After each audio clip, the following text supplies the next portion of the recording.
तो मैं ये सोचा कि जीवन का बहुत सारा समय निकल गया जानने में, समझने में कि हमारे बच्चों का हित कहां से होगा, कैसे हमारे बच्चों को इज्जत सम्मान से जिंदगी इस देश में मिलेगी, गरीब को, कमजोर को, पिछड़े को, दलित।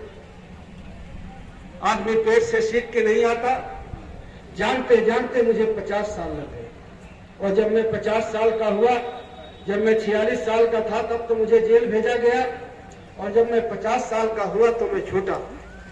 और छूटने के बाद मैंने ये शुरुआत की कि मैं आपको सही बात बता सकूं, लेकिन जब मैंने आपको बताना शुरू किया तो आपको मेरी बात पर भरोसा नहीं। अगर आज भी आपको मेरी बात पर भरोसा नहीं होगा तो मैं क्या करूंगा इस बात को कह करके अकेले। इसलिए अगर बात को मानना हो और सही जगह में खड़ा होना हो अपने बच्चों के लिए, मेरे लिए नहीं, ये लड़ाई मेरे अकेले की नहीं है, हम सबके बच्चों की है और मैं अकेले इस लड़ाई को कभी नहीं जीत सकता हूं। सब मिल करके लड़ेंगे अपने अपने बच्चे के लिए तो ही ये लड़ाई जीती जाएगी, और अन्यथा अकेले ये लड़ाई कभी नहीं जीती जाएगी। ये राजनीति कोई शौक का नहीं है। पहले मैं नहीं जानता था कि राजा में सब पावर होता है और राजा वोट से बनता है, बताया भी नहीं मुझे किसी ने, और पेट से सीख करके कुछ नहीं, कोई नहीं आता है। लेकिन जब मैं जाना, मैंने महसूस किया कि पावर तो कहीं और है, ताकत तो कहीं और है। अगर गरीब का, कमजोर का, किसान का उद्धार करना है, उसको हक हिस्सा दिलाना है तो सरकार में जाना होगा, सत्ता में जाना होगा, वहीं से हमारे हित का कानून बनता है और लागू होता है। चौधरी चरण सिंह किसान नेता थे।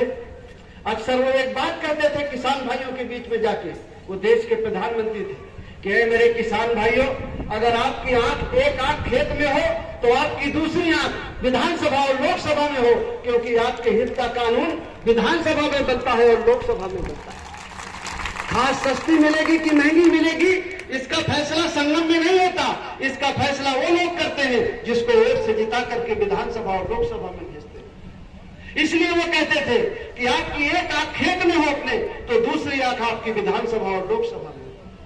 डॉक्टर अंबेडकर, जिसने भारत का संविधान बनाया, अक्सर वो एक बात कहते थे, ऐ मेरे गरीब और कमजोर लोगों, वोट ये वो तलवार है कि इसका सही इस्तेमाल करोगे तो दुश्मन का गला काटोगे, और अगर गलत इस्तेमाल करोगे तो अपना गला काटोगे।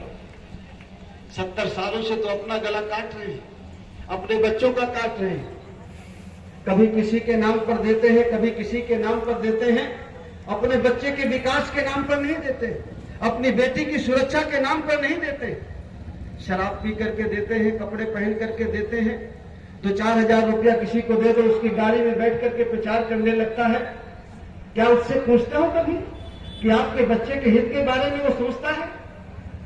आज आपके बीच में बहुत सारे नेता आएंगे, कहेंगे हमको एमएलए बना दो, और जरा जब एमएलए बनाओगे, अपना वोट दोगे, और अपना वोट दोगे और उसका वोट किसको जाएगा? वो अगर समाजवादी पार्टी का एमएलए जिताओगे, आपने बिरादरी का जिताओगे, तो कहां जाएगा वो? किसके साथ जाएगा? तुम्हारे काम का होगा? बीजेपी का जिताओगे तो तुम्हारे काम का है? तुम्हारे काम का होगा? और अगर मेरा पार्टी का एमएलए जिताओगे, चाहे मैं लोधी लड़ाऊं, चाहे साख लड़ाऊं, चाहे पाल लड़ाऊं, चाहे निषाद लड़ाऊं, तो आप जो वोट देगा वो किसको मिलेगा? अगर इतना जान जाओ तो बात है ना, लेकिन ये बात तो समझ में आती नहीं। पिछली बार ये संजीव मेरे साथ खड़ा है, इसको जीवियो सिंड्रोम की बीमारी हुई।